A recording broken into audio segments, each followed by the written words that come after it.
আমাদের পশ্চিমবঙ্গে গ্রামে গঞ্জে কত ইতিহাস লুকিয়ে আছে, যেগুলো আমাদের একেবারেই অজানা। তো আজকে যে গল্পটি বলবো সেটি হচ্ছে 300 বছরের পুরনো। আজকে যে জায়গাতে এসেছি সেটা হচ্ছে দুই ভাইয়ের জন্য বিখ্যাত। তারা কিন্তু সাধারণ মানুষ ছিলেন না, তারা ছিলেন পেশায় ডাকাত, দিনুডাং আর হিনুডাং। অবশ্য অনেকে বলেন তারা ছিলেন জমিদার রাজনারায়ণ রায়ের লেঠেল। তো একবার এই দুই ভাই কলেরা রোগে আক্রান্ত হন। রোগাক্রান্ত অবস্থায় দুজনে মা কালী ঠাকুরের কাছে মানসিক করেন যাতে সুস্থ হয়ে উঠতে পারেন। কিছুদিন বাদে ওনারা সুস্থ হয়ে ওঠেন, আর সুস্থ হওয়ার পরে ওনারা ঠিক করেন যে মা কালীর পুজো করবেন। ওনারা একটি মন্দির বানিয়ে মা কালী ঠাকুরের পুজো শুরু করেন, যিনি এখন এই পাঁশকুড়া বেগুনবাড়ি অঞ্চলে বড় কালীমা হিসেবে পূজিত।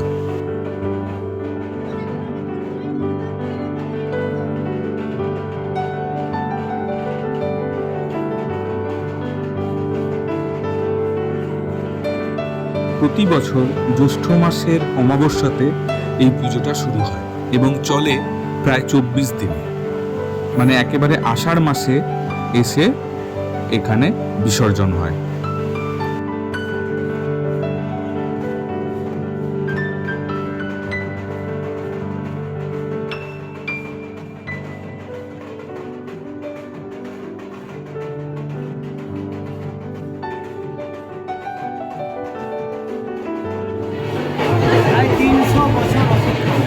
আচ্ছা, 300 বছর হয়ে গেছে। কারা শুরু করেছিল পুজোটা? শুরু করেছিলেন সেই প্রাচীন যুগে দিনুডাং, আরেকজন দিনুডাঙ্গি নামে পরিচিত। এখানে একটা মড়ক হয়, কলেরা মড়ক যেটা, সেটাই হয়েছিল। তারপর এখানে স্থানীয় বাসিন্দা হিসাবে দিনুডাং, তিনি সর্বপ্রথম এই শ্মশান, এটা শ্মশান ছিল, শ্মশান ছিল। আচ্ছা, শ্মশান ছিল।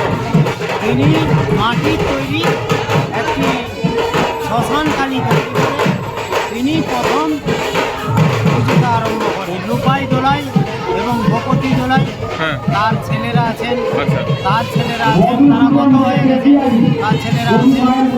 প্রায় 1 মাস ধরে এখানে পুজো ছাড়াও মেলা বসে, প্রচুর ভক্তদের সমাগম হয়, লোকজন আসে, সাংস্কৃতিক অনুষ্ঠান হয়। তো পরের জ্যৈষ্ঠতে তোমরা যদি এই পুজোর সময় এখানে আসতে চাও, তাহলে পাঁশকুড়া থেকে খিরাই রেল ব্রিজের তলা দিয়ে সোজা চলে আসতে হবে এই বেগুনবাড়ি মন্দিরে। এছাড়াও খিরাই স্টেশন থেকে তোমরা টোটোতে করেও এই জায়গাটাতে আসতে পারো। আসলে বৃষ্টির জন্য অনেকটাই মানে চারিদিক পুরো ঘেঁটে গেছে। তো দোকানপাটগুলো বসেছে সকালবেলায়। এখানে যেমন মাদুর বিক্রি হচ্ছে, মেদিনীপুরের মাদুর সবাই জানে, বিখ্যাত।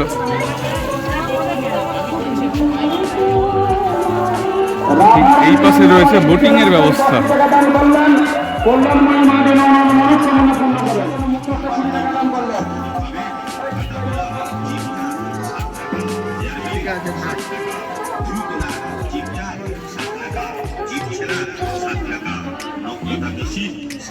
খেলনার দোকান, হরেক মাল 7 টাকা।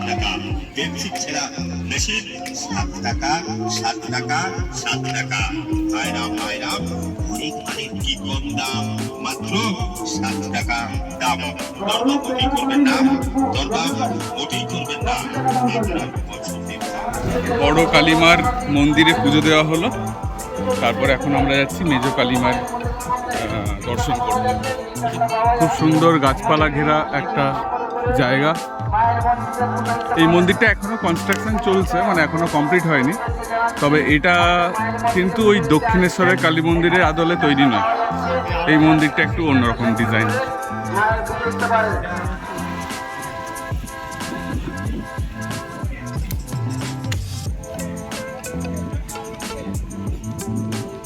এখানেও পুজো চলছে।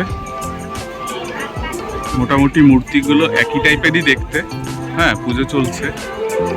আর ওখানে মতো অতটা ভিড় নেই, বড় কালী ঠাকুরের মতো অত ভিড় নেই, তবে আকৃতিতে প্রায় একই রকমই মেজ কালীমা। এখানেও দোকানপাট বসেছে, বাচ্চাদের জন্য বেশ কিছু রাইড, ছোট সাইজের নৌকো, ছোট সাইজের নাগরদোলা, খাবারের দোকান বেশ কিছু বসেছে। মানে জ্যৈষ্ঠ মাসের অমাবস্যা অমাবস্যা। আচ্ছা আচ্ছা, বুঝতে পেরেছি। আর এখানে কি বলিও হয়, সেটা কবে হয়? ওই পূজা শেষ, পুজো শেষ, পুজোর পরে রাত্রি 2টো থেকে আচ্ছা 2:30 থেকে হুম। মাঠাবলি শুরু হয়। আর আচ্ছা। এই পুজোটা হুম প্রথম আমাদের এখানে 3 মাথার একটা মোড় ছিল, 3 মাথার মোড়, সেখান থেকে 3 তাউরি বেগুনবাড়ির সৃষ্টি হয়েছে। আচ্ছা এবার সেখান থেকে আগেকার দিনে রাজাদের আমল থেকে এই পুজোটা হয়ে আসছে। আচ্ছা। তখনকার দিনে আমাদের যে রঘুনাথ বাড়িতে যে রাজা ছিলেন, হুম, ওনার আমল থেকেই এই পুজোটা হয়ে আসছে। ওনার নাম কি যে রাজাটা ছিল? রাজা বলবো আপনাকে তো বলছি, ওর এখন ইতিহাস খেয়াল আমার কাছে নেই, মানে তৈরি এখন আছে, হয়তো মনে নেই। আচ্ছা ওর ইতিহাস আমার কাছে তৈরি আছে। এইরকম ভাবে আচ্ছা। কিন্তু মন্দিরটা আস্তে আস্তে করে হয়ে আসছে। আমাদের মন্দির ছিল কিন্তু ছোট আকারের ছিল, হুম আস্তে আস্তে সেটাকে এই পর্যায়ে আমরা নিয়ে আসছি। হুম আমরা প্রতি মাসে এই গ্রামে 2 গ্রামে আমাদের এই পুজোটা হয়, ফতেচক এবং উড়িয়াগড় গ্রাম, হুম এই 2টো গ্রাম মিলে আমরা এই পুজোটা করে আসছি আজকে দীর্ঘদিন। আজকে আমার দাদু, আমার বাবার কথা ছেড়ে দিলাম, আমার দাদু, তার দাদু থেকে এই পুজো হয়ে আসছে, বুঝতেছেন? আগে যেভাবে পুজো করা হতো, এখনো কি সেই একই প্রথা মেনে করা হয়? একইভাবেই পুজোটা হয়ে আসছে, একইভাবে সেই পুজোটা হয়ে নিয়ম আসছে। একই আছে। নিয়ম এবং একই আছে। এই মেলার একটাই আকর্ষণ, এখানে কিন্তু আমাদের এই যে বাজনা পার্টি, বিভিন্ন বাজনা পার্টিদেরকে ডাকতে, বাজনদারকে ডাকতে আমন্ত্রণ দিতে হয়, পান সুপারি দিতে হয়। আমাদের কিন্তু ওই সিস্টেম নাই। আচ্ছা। আমাদের কি হচ্ছে, বাজনার দল সব আপনার ইচ্ছা এসে যায়। আপনা হতে এসে যায়। নিজে থেকে আসবে? কত দূর থেকে আসে তারা? এসে যায়। মানে বিভিন্ন মানে এই আমাদের জেলা পূর্ব মেদিনীপুর কেন, বিভিন্ন হাওড়া থেকেও আসে, আচ্ছা, বিভিন্ন জেলা পশ্চিম মেদিনীপুর থেকেও আসে। প্রতি বছর? প্রতি বছরই যেছে আমরা এখনো পর্যন্ত দেখবেন যান আমাদের স্কুল ভর্তি, হুম আমাদের ICDS এরও ভর্তি, আচ্ছা। মানে বাইনাপাটিকে রাখার জায়গা পাচ্ছি না। এখন কিন্তু মন্দিরের ওই সাইডে একটা বাইনাপাটিকে রাখা হচ্ছে, আচ্ছা। মানে আর সবাই একসাথে বাজাবে? সবাই একসাথে বাজাবে, একসাথে সবকিছু তারা সবকিছু আমাদের মিলেমিশে হবে। মানে বিসর্জনের দিনটা কি মানে বেশি স্পেশাল নাকি? এটা বিসর্জন, পুজো পেশা, পুজোতেও বেশ। আচ্ছা। পুজোটা পেশা। আর এটা তো 1 মাস ধরে চলছে? 1 মাস ধরে চলছে না, 1 মাস জন্য মানে একটু কম। সাথে পুজো শুরু হলে হুম। তারপরে কৃষ্ণপক্ষে দশমী পূর্ণিমার পরে আর যে দশমীটা আসবে, আমাদের যে দশমী হয়, হুম। মানে প্রায় 24 থেকে 26 দিনের 26 দিনের পুজো। 26 দিনের। আর মেলাটাও 26 দিন ধরে চলবে? হ্যাঁ, মেলাটাও মেনলি 26 দিন। আমাদের কৃষ্ণপক্ষ ধরে যে অমাবস্যা ধরে যে পূজাটা আরম্ভ হয়, হুম। তারপরে আবার যখন পূর্ণিমা চলে যায় মিডিলে, আবার যখন কৃষ্ণপক্ষ আসে তার দশমী ধরে আমাদের এই মা বিসর্জন হয়।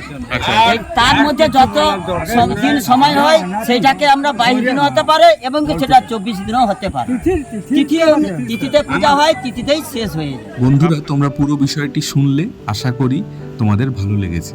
ভালো লাগলে এই ভিডিওটিকে অনেক লাইক এবং শেয়ার করে দাও এবং মনে করে চ্যানেলটিকে সাবস্ক্রাইব করে দাও। পরের ভিডিওতে আমরা দেখে নেব বড় কালীমার বিসর্জন যাত্রা কিভাবে হয় সেটা। আপাতত এই ভিডিওটিকে এখানেই শেষ করছি। সবাই ভালো থেকো, টাটা।